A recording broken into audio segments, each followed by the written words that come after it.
সম্মানিত নিঃসন্দেহে আপনাদের 1941 সালে বিশেষ এক প্রেক্ষাপটকে কেন্দ্র করে জামাত ইসলামী যাত্রা শুরু করে জামাত ইসলামী যাত্রা শুরু করা থেকে 1992 আন্দোলন 1969 গণঅভ্যুত্থান 1990 স্বৈরাচার বিরোধী আন্দোলন থেকে শুরু করে এমন কোন গণতান্ত্রিক আন্দোলন নেই যে আন্দোলনে জামাত ইসলামীর ভূমিকা ছিল না।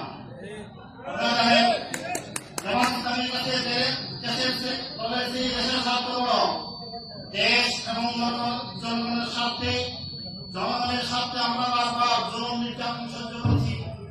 আমরা আমাদের সর্বোচ্চ বিলিয়ে দিয়েছি জনগণের স্বার্থে, গণতন্ত্রের স্বার্থে, মানুষের স্বার্থে। আপনারা জানেন 1990 ক্যাটাগরি ফর্মুলা আমাদের সাবেক আমির জামাত মোহাম্মদ গোলাম আজম সাহেবের দেওয়া ক্ষমতা। তাই সেই 90 সেই ক্যাটাগরি সরকার ফর্মুলাকে সামনে রেখে 1991 সালে জাতীয় নির্বাচন সংগঠিত হয়। সেই জাতীয় নির্বাচনের মধ্যে দিয়ে বিএনপি সরকার ক্ষমতায় আসে। এরপর 96 নির্বাচনে ক্যাটাগরি ফর্মুলা দিয়ে আওয়ামী লীগ সরকার ক্ষমতায় আসে। সর্বশেষ 2001 সালের জাতীয় নির্বাচনের মধ্যে দিয়ে 4 দলীয় জোট সরকার ক্ষমতায় আসে। আমরা একটি জাতি গড়ার পক্ষে যে সংগ্রাম যাত্রা শুরু করতে দুর্নীতি মুক্ত একটি প্রত্যয় নিয়ে আমরা যাত্রা শুরু করতে সেই যাত্রায় দুজন আমরা ছিলাম। সরকার যখন সমস্ত রাজনৈতিক নেতাকর্মীদেরকে যখন দুর্নীতির অভিযোগে যখন গ্রেফতার করছে, রিমান্ডে দিচ্ছে, তখন আমাদের দুজন মন্ত্রী ছেলে ছিলেন আমাদের মন্ত্রণালয় নিয়ে 2 টাকার দুর্নীতি বলা যায় তাহলে জীবনে রাজনীতি করবো না। এটাই ছিল জামাত ইসলামের সবচেয়ে বড় অপরাধ। আপনারা জানেন 2008 সালের 55 নির্বাচনের মধ্যে দিয়ে আওয়ামী লীগ সরকার ক্ষমতায় আসে। সেই 72 সংবিধানকে তারা পুনর্লিখিত করেছে।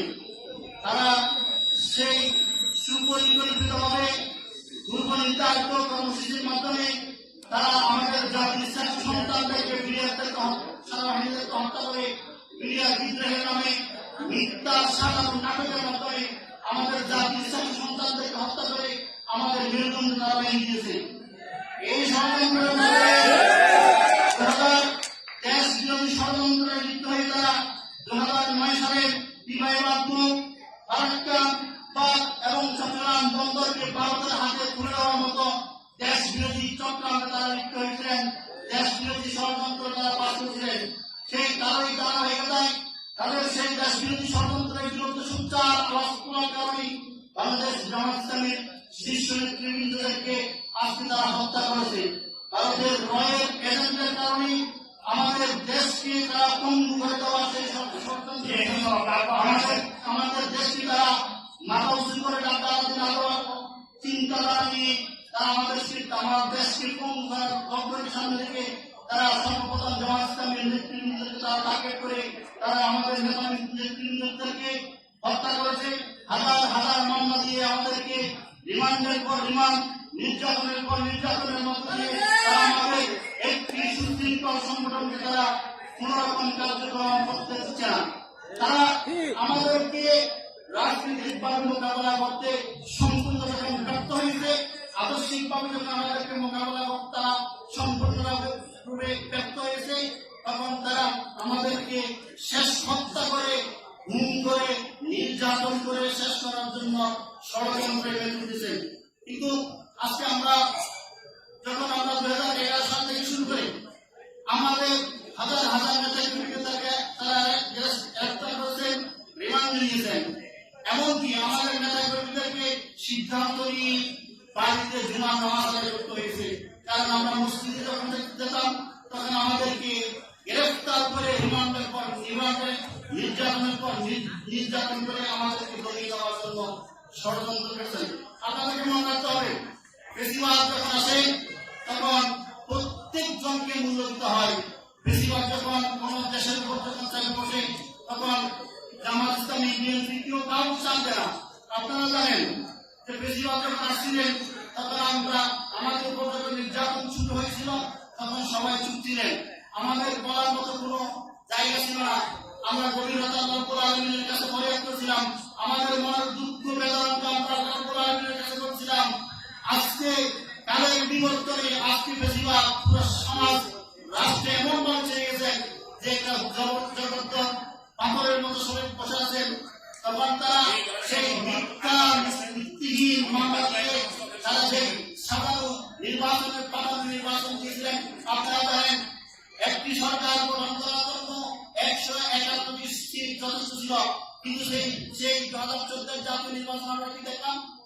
বিনা ভোটে 154টি আসনকে তারা বিনা প্রতিদ্বন্দ্বিতায় তারা বিজয় ঘোষণা করলেন। সরকার গঠন করার পর 55টা নির্বাচন হাস্যকর মাধ্যম হিসাবে একটি তামাশায় লিপ্ত হয়ে গেছিল। তারা শুধুমাত্র জাতির সাথে তামাশা করা কিছুই করে না। আপনি 18 নির্বাচন দেখেন, তারা এখন বলছে আমরা সুস্থ নির্বাচন দিব। আমরা 18 নির্বাচন থেকে দেখেন রাতের দিনের ভোটগুলো তারা রাতে করে নিয়েছেন। জনগণের অধিকারকে তোয়াক্কা না করে, জনগণকে তারা মূল্য না দিয়ে, জনগণের উপর আস্থা না থাকার কারণে তারা দিনের ভোটগুলো কাছে রাতে নিয়ে নিচ্ছেন। এবং তারা আজকে বলতেছেন যে আমরা 24-এর নির্বাচন অবাধ এবং নিরপেক্ষ হবে। আপনাদের নিরপেক্ষতার যে গুলি, সেগুলি জনগণের মানুষ গুলি দিয়েছেন। 14 18 কিন্তু আগামী 24-এর নির্বাচন হবে কেট্টাগাঁও সরকারের অধীনে। কেট্টাগাঁও সরকার ব্যতীত দ্বিতীয় কোন নির্বাচন বাংলার জমিনে হবে না। এবং নিশ্চিত করে স্বৈরাচারকে পতন করে জনগণের